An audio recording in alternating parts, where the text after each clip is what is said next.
여러분 안녕하세요. 이글스 독서 클럽을 시작하겠습니다. 함께 나눌 책은 다시 일어서는 힘입니다. 우리가 하는 일과 할 수 있는 일의 차이만 알아도 세상의 거의 모든 문제를 해결할 수 있다. 왜 우리가 하는 일과 할 수 있는 일은 차이가 나는 것일까요? 무엇으로 그 차이를 없애고 그 간극을 메울 수 있을까요? 재능은 정답이 아닙니다. 이미 많은 사람이 뛰어난 능력과 재능을 발휘하고 있지 않습니까? 더 많은 시간을 확보하는 것도 답이 아닙니다. 어차피 각자에게 주어진 시간은 똑같습니다. 그렇다면 답은 무엇일까요? 그것은 바로 극기입니다.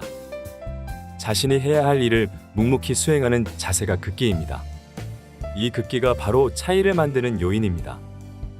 성공하는 사람은 중요한 순간에 고도의 극기력을 발휘합니다. 그들은 자기관리 능력이 뛰어납니다. 그들은 단순히 하고 싶은 일을 하지 않고 마땅히 해야 할 일을 하기 위해 스스로를 지도하고 격려합니다.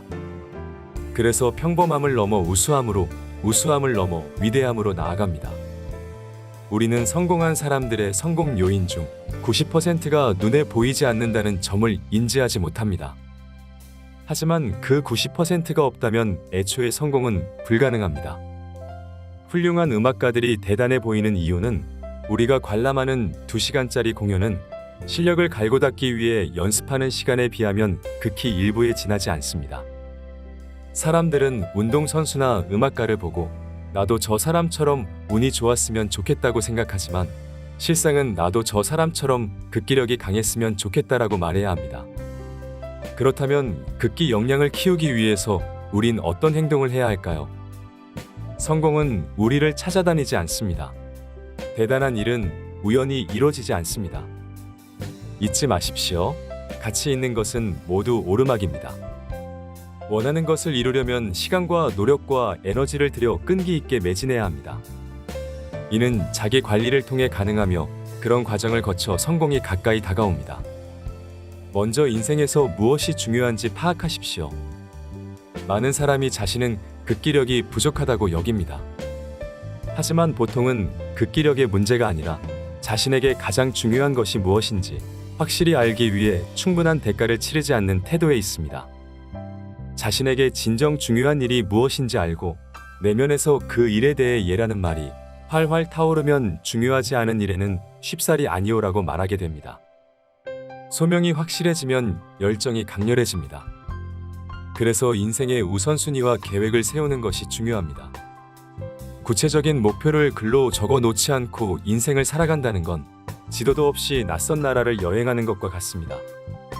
가치 있는 곳에 도달하려면 목적지가 어디인지 확실히 알아야 합니다. 극기력이 우리를 원하는 곳으로 데려다주는 고속도로라면 1.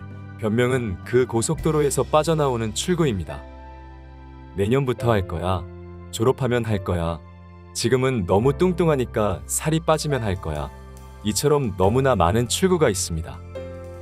무엇이 변명인지 아닌지를 알기 위해서는 내가 좋아하는 일도 똑같은 이유로 안 하게 될까? 라고 물어봤을 때 만약 아니라면 변명입니다. 변명은 없애야 합니다. 고통스러워도 끝까지 버텨서 완수하십시오. 꿈을 꾸는 것은 무료지만 그 꿈으로 나아가는 여정은 유료라고 합니다. 일반적으로 사람들이 꿈을 쫓다 포기하는 이유는 그 꿈이 가치가 없어서가 아닙니다. 그들이 꿈을 포기하는 이유는 꿈을 이루기 위한 대가를 치를 용의가 없기 때문입니다. 성공하려면 아무리 고통스러워도 해야 할 일을 해야만 합니다. 인생은 끊임없이 우리의 각오를 시험한다. 인생은 목표를 실현할 때까지 불굴의 각오로 끝까지 매진하는 사람들에게 가장 큰 상을 수여한다. 자신을 다스리지 않으면 인생을 다스릴 수 없습니다. 이번 한 주 극기력을 키우기 위해서 중요한 것에 집중하고 끝까지 버티고 노력하는 여러분이 되시길 바랍니다. 여러분의 성장을 응원합니다. 감사합니다.